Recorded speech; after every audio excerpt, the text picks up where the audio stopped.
We have a meeting with the Environment Agency on Wednesday of this week, Tuesday of this week, October, sorry, next week, not this coming week, the week after. And we've apparently filled the church, a strange place to hold the meeting, but there we are. We've got perfectly good halls, but the church maybe holds a few more people, not usually. Anyway, they're coming and we're going to ask them questions. We're going to ask them lots of questions.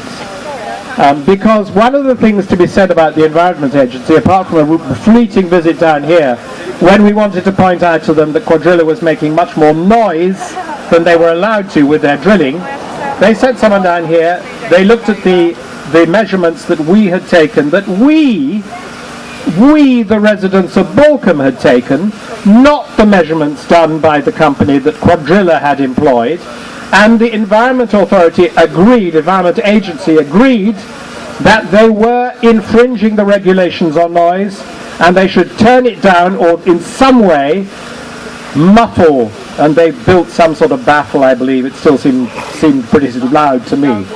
Anyway, that's the only time the Environment Agency has been seen anywhere near here. How the heck do they know what's happening down thousands of feet under the ground? They don't. They have no clue. They didn't inspect at Lancashire, nor did the Health and Safety Executive. It's all being done on the basis of self-regulation. Cuadrilla rings them up every Friday and says, don't you worry your pretty little heads, everything is going just wonderfully. And that is the basis of the surveillance that our government is making of this dodgy, lying company. Absolutely. Regulations we may have in abundance, they may be the best regulations in the world. But what the hell, what use of regulations if there are no regulators? Cuadrilla is being asked to regulate itself. It's like asking a fox to regulate itself when it goes into a chicken coop. I really do fervently hope that at the end of this month they will clear out.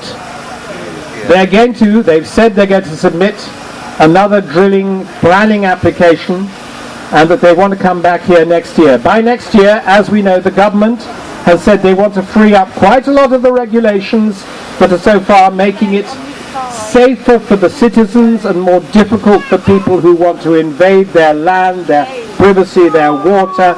They want to free up these regulations, and so Cuadrilla will no doubt come back if these regulations are being freed up and try to weasel their way round as they weaseled their way in here for the first place.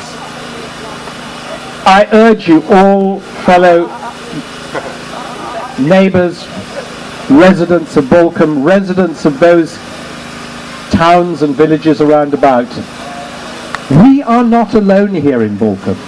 Please bear in mind, remember, the oil and gas industry has paid for licenses to drill, I could say all over the country. That would be a slight exaggeration. Certainly most of the southeast of England, a lot of the northwest of England, up in Scotland between Edinburgh and Glasgow, they have all these places already in their sights. All they need is for one company to be successful, and they'll all be doing it. I want to spread any kind of help that we can offer from our experience here in Balcombe to all those other communities in the UK, frankly, in the world. Because this is a nasty way of wrenching the last drops and hisses of fossil fuels out of the ground. It's something that should not be permitted. It is too dangerous. It's too dangerous on the emissions from the flares. It's too dangerous in its threatening of the water supply. It is just too dangerous for our health, for our environment, for our water. And the last drops of fossil fuel are much, much less precious than our water. Without water, we cannot survive. So, thanks again to our campers here, who've steadfastly stood by us for months now. We needed their help. They've given it. 106 people, I learned from the Chief Constable watching his video that he made with the Police and Crime Commissioner the other day, have been arrested. Nobody has yet come up in court, including young Simon here, arrested for singing. Tut, tut, tut. Must have been out of tune. But, you know, I do hope, it's said that they're all going to come into court on October the 2nd in Crawley, in the Magistrates' Court there. It will be very interesting to see what happens. So far, the judiciary has given us 2 thumbs up. They have said that the bail conditions imposed by the police to stop people coming back here and protesting were a violation of people's fundamental human rights to protest.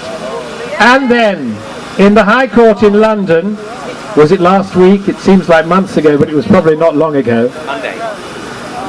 In the High Court on Monday, the judge there said that the application by West Sussex County Council to have the camp evicted was, quote, deeply flawed, unquote, and adjourned it until October the 8th, i.e.